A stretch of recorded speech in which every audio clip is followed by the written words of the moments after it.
Let me just confirm with you. This is not an April Fool's joke. Kristi Noem's husband was reportedly sending photos of himself with balloon breasts stuffed in a shirt to women in something called the bimboification community, a sexual scene where usually people pump large amounts of saline into their breasts to look like human Barbies. He was using a fake name, sending at least $25,000 to online sex workers during the 14 months that his wife ran the Department of Homeland Security, and you have national security experts saying that the whole thing, it left her vulnerable to blackmail by hostile intelligence services. Oh, and he also apparently knew about her alleged affair with Corey Lewandowski, with the Daily Mail breaking all of this yesterday, where they reportedly reviewed messages between Brian Noem and 3 women from the bimboification scene, with Brian using the pseudonym Jason Jackson. One of the models that he contacted reported that his fetish was 3,000 cc plus boobs. He reportedly traded photos with these women. He sent at least $25,000 online, and according to reports, he admitted to being married with kids. Only one model that he loved his wife and wanted to, quote, get better, and then would disappear, only to come back and start the cycle over again. And when one model figured out who he and his wife actually were and asked him about the risk, she says that he didn't care. But that's also where this stops being a tabloid story and it becomes a national security one. Because reports say that if payments to these women were delayed, they would quickly turn sour. At one point, someone actually exposed him online before later deleting the post. And that is exactly the kind of leverage that could be used to compromise the head of Homeland Security. And so you had Jack Barsky, a former US counterintelligence asset, saying, it's astounding that somebody whose spouse is at that level has that kind of bad judgment. Also, you had other national security experts saying, if a media organization can find this out, you can assume with a high degree of confidence that a hostile intelligence service knows this as well. And while Brian Noem didn't deny having explicit conversations or sharing photos of himself, he did deny making any comments that could have exposed his wife to blackmail. But that denial, it doesn't really hold up well, because one of the models also claimed that he talked about his wife's alleged affair with Corey Lewandowski, Trump's former campaign manager. She claimed that Brian knew about it, but said that there was nothing that he could do, and this isn't a new allegation. Noem was even asked about it directly during a recent congressional hearing. Have you had sexual relations with Corey Lewandowski?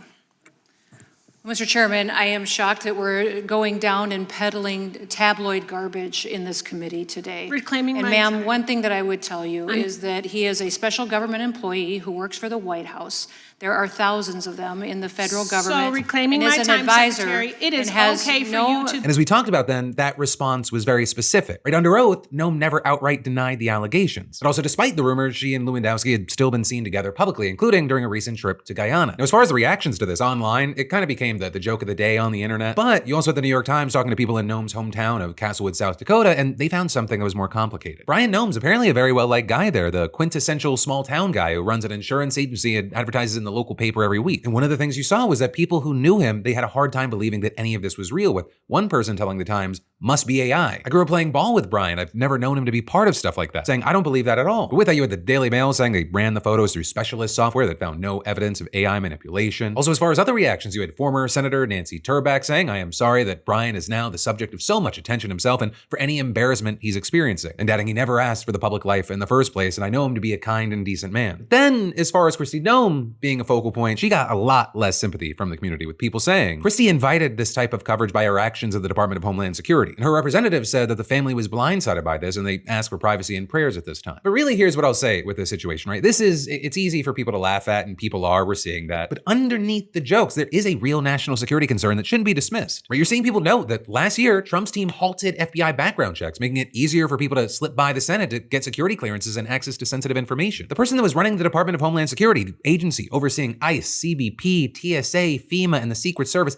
had a spouse that was engaged in activity that national security professionals have said made her an obvious blackmail target. And if a reporter at the Daily Mail can find it, a foreign intelligence service absolutely can. And unlike a reporter, an intelligence service, it doesn't publish the story. They use it as leverage. And so the biggest question isn't whether Brian Noem's personal life is anyone's business. One of the biggest questions is whether this kind of vulnerability in the spouse of a cabinet secretary was ever flagged, ever investigated, or ever even considered a risk by anyone that's responsible for protecting the integrity of US national security. Because if it wasn't, that's a failure that goes well beyond one man's fetish. But with all this, I will say, it's not just foreign adversaries that politicians are worried about right now. Because you have TMZ right now tracking members of Congress while they're on vacation. And you have many saying, honestly, someone had to. Because the DHS shutdown, it's nearing 50 days at this point, with TSA workers still fighting for back pay, and all 535 members of Congress just leaving DC for a 2-week-long spring recess. So you had Harvey Levin telling TMZ's army of celebrity tipsters to pivot, find a congressperson doing anything that isn't their job, take a photo and send it in. They've been posting photo after photo, with I think Lindsey Graham probably getting the most notable one, getting caught at Disney World holding a bubble wand. But all of this started with TMZ founder Harvey Levin announcing the effort in a video.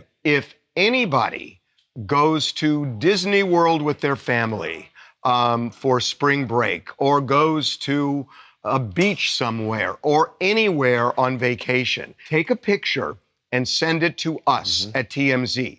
we will post that picture on our website, on our social media, and we will put it on our television shows. We want to show what they are doing at your expense. And in addition to people delivering, both parties have been getting hit. Democrat Seth Magenizer got tagged for hosting a party celebrating the inaugural season of The Real Housewives of Rhode Island. Amy Klobuchar was at a high school robotics conference, and Robert Garcia was spotted at a casino in Vegas. And then on the Republican side, Ted Cruz was caught in the Fort Lauderdale airport. Marsha Blackburn apparently slipped out before anyone else even left town, but nobody probably got it worse than Lindsey Graham. With TMZ extensively tracking his vacation to Disney World. And that highlighted image of him holding a bubble wand, his office quickly clarified that it was for a child. And then actually Graham later posted a photo of himself skeet shooting because apparently, he was like, the masculinity, not a pretty princess, I'm a big, strong man. But then, as far as the responses, some lawmakers, they've handled it better than others. You had Robert Garcia posting on Twitter, actually, I don't mind what TMZ is doing here. Like the story says, my dad has lived in Vegas for 15 years and I had just finished lunch with him. And like I said a few days ago, Speaker Mike Johnson should have never sent us all home. But then you had people like Graham, who was more defensive, saying that he was in Florida for a meeting with Trump and Steve Witkoff, and he stopped at Disney World to just see some friends. And he added, I voted 7 times to fully fund the government, call it Democrat. But as far as Levin, he wasn't letting either party off the hook. There has to be some kind of a movement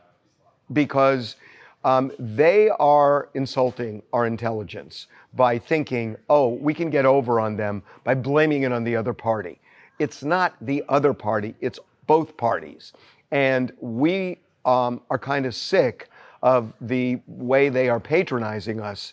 And that's why we're doing this. And while I personally blame the Republicans more than the Democrats here because the Democrats tried to fund TSA, I do agree Dem leadership, especially in the House, could be doing a better job, whether on the shutdown or the War Powers Act before the recess. That said, though, as strange as it might seem for TMZ to be kind of the congressional watchdog, the reason they felt like they had to, it says everything about where we are. Again, the DHS shutdown has stretched well past 40 days at this point. And the biggest reason there's no deal? Republican infighting. Last week, Senate Majority Leader John Thune moved forward with a package that would fund all DHS except ICE and Border Patrol. It was described as the only deal he believed was possible to end the shutdown. But the House GOP killed it immediately, and we initially saw Johnson leading a public campaign to pressure the Senate to come back to Washington to push a hardline strategy instead, with Johnson claiming we have got a dilemma. The Senate has to do their job and help us on this heavy lift. We have to get the government funded, and they are playing games with real people's lives. And he notably stopped short of any public criticism against Thune, though reports say that he and other House GOP leaders believe that Thune totally botched the negotiations. But apparently, they were able to find some common ground thanks to Trump breathing down their neck. With an announcement coming from both Thune and Johnson today, as I was recording today's show, saying that they've got a solution for the shutdown. And their plan functions on what they call 2 parallel tracks. The first one being to get the Senate bill that the House so violently rejected last week passed for real this time. That one that excluded funding for ICE and border protection so that they can get Democrat support. And then it appears that their plans to turn around and kind of stab the Democrats in the back with a reconciliation bill to fund immigration enforcement. Because a reconciliation bill only requires a simple majority. With the big thing on that one being that Republicans plan on funding ICE for the next 3 years to make sure that those operations are, quote, insulated from future attempts by Democrats to defund those agencies. So they're trying to cover their asses in case Democrats take the House back in the midterms. But yeah, this is the closest thing to a resolution to the shutdown that we've seen so far, right? Because to this point, the only attempt to address the fallout was Trump's promised executive action from Friday, with Trump saying that his administration will use, quote, funds that have a reasonable and logical nexus to TSA operations to get workers their back pay. It was unclear whether those checks will continue as the shutdown drags on, right? And that was also widely seen as kind of a band-aid on a bullet hole. But for now, that's where we are. This new plan, it's still up in the air as I'm recording. We're just gonna have to wait to see how this plays out from here.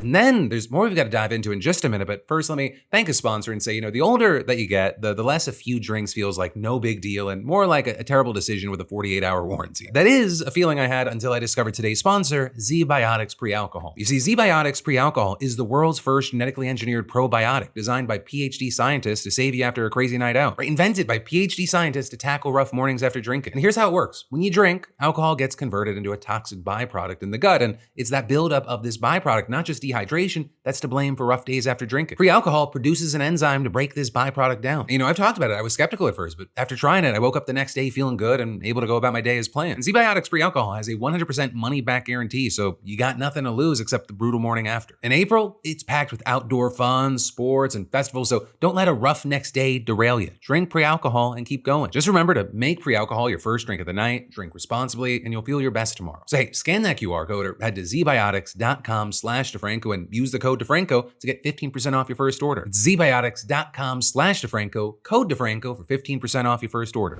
Then, diving right back into the news, we have finally learned why the Trump administration has been demanding lists of registered voters for months from states across the country. This has been an ongoing legal issue, with some red states complying, the White House suing more than 24 that didn't, and federal judges in 3 states tossing out those suits. And well, now, using whatever data it has, Trump's directed the Department of Homeland Security and the Social Security Administration to draw up a nationwide list of certified eligible voters. And then, using that list, the U.S. Postal Service is barred from delivering mail ballots to anyone that the administration deems ineligible, or which Trump claims is necessary to prevent fraudulent voting by non-citizens, even though that there is no evidence they vote in any meaningful numbers. Just last year, the Brookings Institution found that mail voting fraud occurred in only 0.000043% of cases, or about 4 per 10 million. Also, the DHS system for verifying citizenship that Trump wants to use, it's been criticized not only for privacy concerns, but also because it has been shown to contain unreliable data sets. Even after just a few states began using the system, it reportedly flagged hundreds of people as non-citizens who were actually citizens. And so you've got the Brennan Center for Justice saying our government citizenship lists are incomplete and inaccurate. The United States Postal Service is overburdened and inadequate. This combines a car crash with a train wreck. And that's also without mentioning the dubious legality of all this, right? For one thing, the Constitution gives the states broad authority to run elections as they see fit. And even to the extent that the federal government can intervene, it generally requires an act of Congress, not just the president signing some decree. Also, in the mail-in ballots in particular, the Postal Service is run by a board of governors that's supposed to be independent from the president's direct control. And so as experts have pointed out, he's not meant to be able to tell it what mail it can and cannot deliver. Though with all that, Trump's been trying to erode the agency's independence for a while now, just like he's done for pretty much the entire executive branch, appointing loyalists to the board. And in fact, he's even proposed absorbing the service into the Commerce Department, whose secretary, Howard Lutnick, was there when Trump signed the executive order. And then as for the states, you had Trump threatening to withhold federal funding for any of them that refused to comply with the order. In fact, Trump said that the DOJ will investigate and prosecute anyone engaged in or aiding and abetting the printing, production, shipment, or distribution of ballots to individuals who are not eligible to vote in a federal election. Now, of course, the minute this thing was signed, the legal objections came flying in, with several states pledging to sue, including Arizona's Secretary of State. This is how the majority of Arizonans vote. This is a system that was set up by Republicans and has kept them in a lot of power for a long time. It doesn't make any sense, especially when the courts have repeatedly told him, this is not in your purview, Mr. President. With him also adding elsewhere, it is just wrong-headed for a president of the United States to pretend like he can pick his own voters. That's just not how America works. But then from Trump's perspective, it's apparently equally bewildering that anyone would think he can't pick his own voters. I don't see how anybody can challenge it. You may find a rogue judge. You get a lot of rogue judges. Very bad people, very bad judges. Now, this isn't the first time that Trump's tried to control elections via executive order. He signed another one last year that's since been tied up in the courts, but he tried to limit mail ballots and require documentary proof of citizenship on the federal voter registration form. And so in the meantime, he's also been trying to restrict who can become a citizen and even strip citizenship from certain people, which actually brings us to yet another Trump executive order that is now before the Supreme Court, the one that is seeking to overhaul birthright citizenship. Because for some 125 years, the courts have consistently agreed that the 14th Amendment, it grants citizenship to nearly everyone born on American soil, even if their parents aren't citizens. But then Trump came along and was like, no, that's stupid. With Trump arguing that the rules become outdated and is now being exploited by non-citizens running across the border right before they give birth. It had to do with the babies of slaves. It didn't have to do with the protection of multi-millionaires and billionaires wanting to have their children get an American citizenship. It is the craziest thing I've ever seen. And apparently he feels so strongly about this that today he actually attended the Supreme Court's hearing in this case, something that no sitting president has ever done, with Trump sitting right up in the front of the room alongside several cabinet members, including Pam Bondi and Howard Lutnick. And at least according to reports, the justices never acknowledged his presence, even though the man sitting across from them has repeatedly insulted them and questioned their legitimacy. But you'd have the ones that were appointed by Barack Hussein Obama and Biden. I don't care how good your case is. You can have the greatest case ever. They're going to rule against you. They always do. And it's not supposed to be that way. They also are a, frankly, disgrace to our nation, those justices. They're very unpatriotic and disloyal to our Constitution.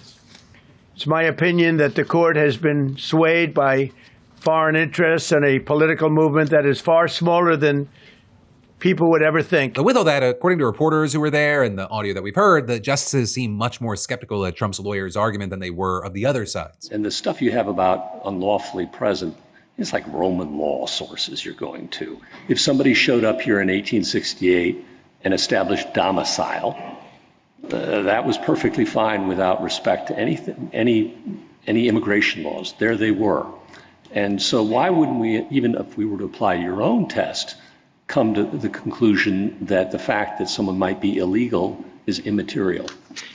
I would first cite Wong Kim Ark on that point, because Wong Kim Ark says Well, I'm not sure how much you want to rely on Wong Kim Ark. The position you're taking now is a revisionist one with respect to a substantial part of our history. Are you suggesting that when a baby is born, people have to have documents, present documents? Is this happening in the delivery room? So are we bringing pregnant women in for depositions? Even some of the conservatives appeared unconvinced, with Clarence Thomas and Samuel Alito being really the only ones who seemed sympathetic to Trump's argument. Then when it was the other side's turn to defend themselves, Neil Gorsuch and Amy Coney Barrett grilled them as well, so it looks like they may be the swing votes here. But while it's going to be a little while before we know the outcome of that case, we also just saw Trump getting dealt two other incredibly significant legal losses. Right, first up, you had a federal judge ordering the president to stop construction on his prized White House ballroom until Congress approves its completion. With the lawsuit in question there being brought by the National Trust for Historic Preservation, which is a nonprofit chartered by Congress to preserve historic buildings. And in their suit, the National Trust argued that Trump acted illegally when he tore down the East Wing and began building his ballroom without approval from Congress, with him instead using at least $350 million from around 24 massive companies in tech, cryptocurrency, and defense industries. Corporations that also just so happen to have a collective $275 billion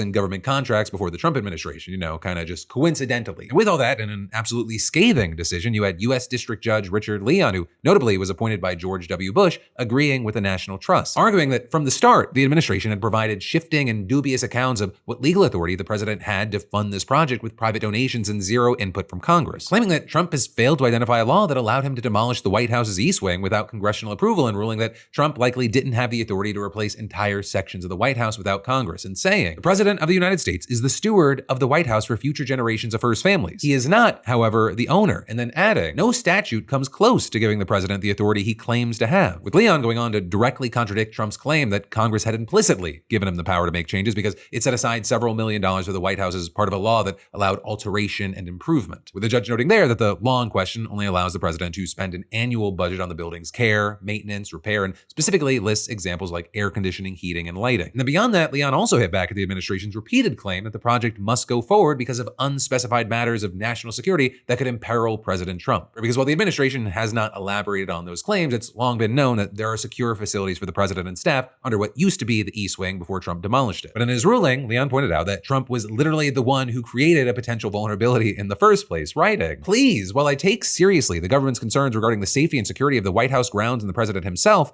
the existence of a large hole beside the White House is of course a problem of the president's own making." But with all that said, the judge did say that he would allow construction to continue for the safety and security of the White House, a line that some believe is a reference to the military bunker that's being built under the ballroom. And then in addition to that, Leon also paused his own order from taking effect for 2 weeks, noting that the administration was likely to appeal, which it did just hours later, with Trump repeatedly railing against the decision, going on an extended rant during a public event at the White House where he insisted that the project was not any different from previous renovations that were done without consulting Congress, and claiming congressional approval is not necessary to put up a ballroom, with him also noting that Leon had said that the White House could proceed with efforts to ensure safety and security, arguing that as a result, many parts of the project will still be moving forward, with that including installing bulletproof glass in the ballroom and anti-drone installations on the roof. And so as far as the actual practical effects of this ruling, we're going to have to wait to see. But that then brings us to the second legal L that Trump was hit with, though it might not be as big of a loss as the headlines have made it seem, though I'll explain here. Because yesterday, another federal judge ruled that the president's executive order barring federal funding for NPR and PBS was unconstitutional and violated the First Amendment. As you might remember, Trump initially signed that order last May, alleging that the two broadcasters were spreading what he called left-wing bias. And then 2 months later, the Republican-controlled Congress voted to claw back $1.1 billion that had already been allocated to the Corporation for Public Broadcasting, which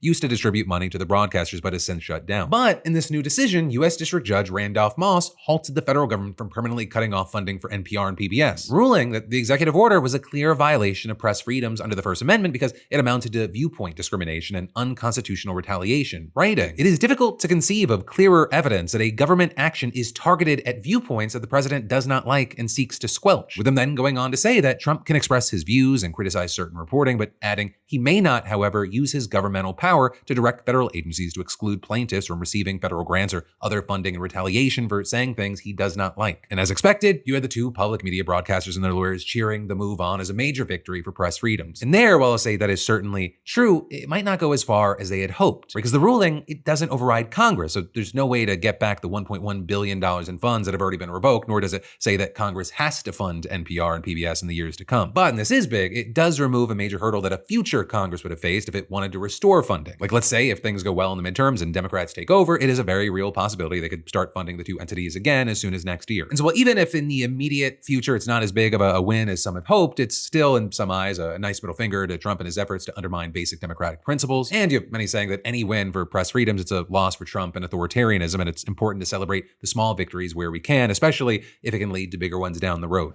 And then there's more we've got to dive into in just a minute, but first let me thank a sponsor and say, if you're planning any trips abroad, do not sleep on today's sponsor, Saily. The second that you land and you try to use maps, book a ride, or check literally anything phone related, that's when your data decides to become a financial threat. But Saily, it gives you instant, affordable internet in over 200 destinations. It's the eSIM fix that you didn't know you needed, and it's way easier than swapping SIM cards or getting wrecked by roaming fees. Just download the Saily app, pick a plan, and you're set. No need to worry about country-specific plans or getting stuck without connection. And if you're headed to Italy, Spain, France, the regional Europe plan's perfect for staying connected without blowing your budget. Also, the built-in ad blocker means that Saily saves you up to 28% of data by, blocking those unnecessary ad pop-ups. It's more internet for less, and with Saily Ultra, you get VIP perks like airport lounge access and fast-track services. If you talk about traveling like a pro. Plus, it works on both iOS and Android devices, so you're covered no matter which device you have. So click that link or scan that QR code and use code Phil at checkout to get 15% off your Saily data plan. Set your future self up right and get connected before your next adventure by using code Phil at checkout. Then, diving right back into the news, Donald Trump says that the mission has been accomplished. Iran will never have a nuclear weapon, and the US will be out in 2 to 3 weeks. And he'll not only leave American allies to clean up his mess with the Strait of Hormuz, he may just abandon them altogether, saying that he is strongly consider pulling out of NATO, which actually is also why, in addition to being subscribed to this channel, you should join the text line at 813-213-4423, shoot me a text, or you should subscribe to philipdefranco.com so we hit your inbox, because we'll be live streaming and covering Trump's address tonight at 9 p.m. Eastern. Might even have some guests along with us. But, all of this is gas prices are still at their highest point since 2022, though there you have Trump saying, it's okay because you're safe. $4, yeah, and we have a country that's not going to be throwing a nuclear weapon at us in 6 months. Of course, but Americans are feeling the effects in the interim of this and they're also feeling a lot safer. What is the plan to bring them back down? All I have to do is leave Iran, and we'll be doing that very soon, and they'll become tumbling down. Well, that's, less than a 20-second clip. There is a lot of bullshit that we have to wade through. And where we'll start is with him saying that Americans are safer, and he says that it's because the U.S. has achieved one of the primary objectives of this war, the elimination of Iran's ability to build a nuclear weapon. I had one goal. They will have no nuclear weapon. And that goal has been attained. They will not have nuclear weapons. But of course, in reality, more than a dozen American lives have been lost, hundreds have been injured, and an American journalist has now been kidnapped in Iraq, possibly by members of an Iranian-backed militia. And regarding the threat of nuclear weapons, he may really only be pushing Iran and other nations to pursue them. Because going back to 2015, that's when the Obama administration negotiated a deal that led to Iran shipping about 97% of its nuclear stockpile out of the country. It left them with so little material that intelligence agencies figured that they'd need at least a year to make the fuel for a bomb and months or years to make the weapon itself. But then Trump pulled the United States out of that agreement in 2018, which he called one of the worst deals in history, while also claiming that Iran would now have a nuclear weapon had he not withdrawn from it. Except Iran, as far as we know, they were complying. And only then, once it no longer had any reason to, they started building up a stockpile of highly enriched uranium, which is believed to now be around 970 pounds, enough for 10 to 12 bombs, while the country's also hanging on to an even larger stash of medium enriched uranium. Now, all that said, it's not clear if Iran is currently able to access the material, and its enrichment capabilities, they've been significantly degraded, largely thanks to U.S. and Israeli strikes last June, which, if you remember, Trump claimed then that they obliterated Iran's nuclear facilities, but then he also claimed just a few weeks ago that Iran had been within 1 month of being able to make a nuclear weapon before those strikes. Except, well, experts have said that Iran could have gotten bomb-grade fuel within a month. They say that it would have taken months and maybe more than a year for them to build a weapon, though that's not to say that there was actually any clear sign that they had any intention of doing so. And in any case, the Pentagon's own assessment said that the strikes only set back Iran's nuclear program 1 to 2 years. And so in the weeks leading up to Trump's current war, administration officials were actually talking up Iran's capabilities. Or with Trump envoy Steve Witkoff, who, by the way, is also just like a fucking real estate developer, telling Fox News a week before the first strikes. They're probably a week away from having industrial grade bomb making material. And then, after the war began, Trump claimed that Iran rejected every opportunity to renounce their nuclear ambitions and had attempted to rebuild their nuclear program. And that's even though, before the US and Israel attacked, most intelligence officials continued to report that there was little risk that Iran was about to have a bomb. And now, despite little evidence that the situation has fundamentally changed, with there being no evidence that the US or Israel have removed or destroyed Iran's stockpile of highly enriched uranium, Trump's changed his tune. And so you have people like Secretary of State Marco Rubio making the case that it's enough to go after Iran's conventional weapons, or with him outlining what he said were the clear objectives of the operation, including destroying Iran's air force, navy, and factories, and severely diminishing its missile launching capability, and saying, all of this so that they can never hide behind it to acquire a nuclear weapon. And ultimately, of course, Rubio, he does have a point. It is undoubtedly harder for Iran to develop a nuclear weapon now than before the war. But while its ability may be degraded, its incentive to make one, it might be much higher now. And other governments, they also may be wondering the same thing now. With some experts arguing that Trump's willingness to attack adversaries is threatening to push the world into a new nuclear age. The way that the United States and Trump work with non-nuclear nations compared to Russia or North Korea,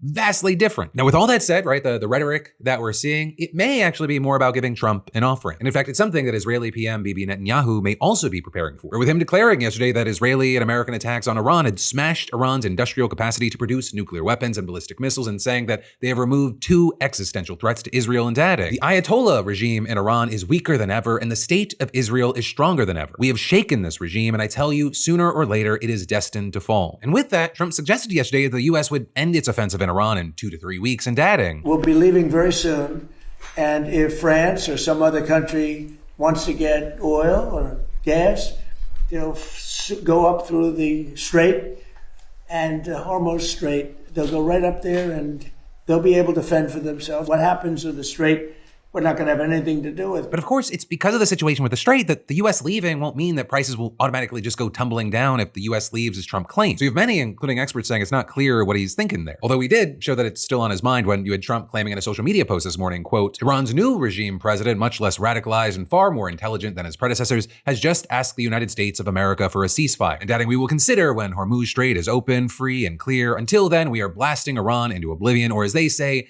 back to the Stone Ages. And so there, he's still seemingly trying to push the regime change idea, even though Iran's new president has been in office for almost 2 years. And you've actually had an Iranian military spokesperson mocking Trump for his whole regime change claim in a post on X, writing, Trump has finally achieved his dream of regime change, but in the region's maritime regime, and adding, the Strait of Hormuz will certainly reopen, but not for you. It will be open for those who comply with the new laws of Iran. And adding, the 47 years of hospitality are over forever. And also, contrary to Trump's claims that Iran's just begging for a ceasefire, you had Iran's foreign minister telling Al Jazeera yesterday that he's received messages from Steve Witkoff, but that they don't constitute negotiations, saying, we do not have any faith that negotiations with the U.S. will yield any results. The trust level is at 0. And of course, Trump's levied these kinds of threats against Iran before, but he's yet to follow through on them, which is probably not a bad thing, since the humanitarian and economic fallout, it would probably be massive. And again, that's as he's threatening things that sound like war crimes. But in any case, they're also kind of undermined by him simultaneously saying he doesn't care about the situation in the Strait and will just leave it for everyone else to deal with. And now his threats appear to be going further, with them floating the possibility of a straight up exit from NATO, something that members of administration have seemingly been hinting at. But yesterday, Defense Secretary Pete Hegseth wouldn't reaffirm the country's commitment to NATO's collective defense. And as far as NATO is concerned, that's a decision that'll be left to the president. But I'll just say a lot has been laid bare. You then had Secretary of State Marco Rubio telling Fox News, I think there's no doubt, unfortunately, after this conflict is concluded, we are going to have to re-examine that relationship. We're going to have to re-examine the value of NATO and that alliance. Today, you had Trump himself telling The Telegraph that he was glad Rubio made the comment, and added that he was in fact strongly considering pulling the U.S. out of NATO, saying, I would say it's beyond reconsideration. I was never swayed by NATO. I always knew they were a paper tiger, and Putin knows that too, by the way. And again, with all that, Trump is scheduled to deliver what White House Press Secretary Caroline Leavitt said would be an important update on the war in a national address tonight at 9 p.m. Eastern. And with that, you had Trump telling Reuters that he would confirm in this speech that he was absolutely considering withdrawing the U.S. from the alliance, and adding, I'll be discussing my disgust with NATO. Though, of course, an important reminder is that his disgust here, it appears to be based on the alliance not helping him with a war of his choice that he started without consulting it after months of criticizing, insulting, and even threatening its members. And again, just so we remember, Article 5 of the NATO Treaty, the one that says an attack on one is an attack on all, it's only been invoked one time by the United States after 9/11, and more than 1,100 non-US troops were killed in the subsequent war in Afghanistan. Now, with all that said, if rules or anything matter, any decision to withdraw the US from NATO, it would technically require approval from Congress, which in 2023 actually passed a law preventing the President of the United States from suspending, terminating, denouncing, or withdrawing the US from NATO without its involvement. And actually, funny enough, Marco Rubio, he co-sponsored the legislation, and he argued that any decision to leave the alliance should be rigorously debated and considered by the US Congress with the input of the American people. So there are obstacles that make a formal withdrawal unlikely, but a lot of damage has already been done, and who knows how this is going to play out. But that, my friends, you beautiful bastards, is the end of today's show. But remember, one, you should definitely go to philipdefranco.com, subscribe, and follow there. You get solo breakdowns, extra breakdowns, even ad-free Philip DeFranco shows if you want to go that way. And/or you should definitely check out today's brand new episode of Crashing Out with myself and Alex Perlman. It's a great listen, and/or it'll be cathartic for you. But no matter what you do, let me just say thank you for watching. I love yo faces, and I'll see you right back here tomorrow. A lion would never drink and drive, but a tiger would. He flipped a car again. Tiger Woods, he is engaged to Vanessa Trump. They kill people, and then they turn it into a meme. Drewski got the full White Girls 2 makeup kit that the Wayans brothers are trying to find right now.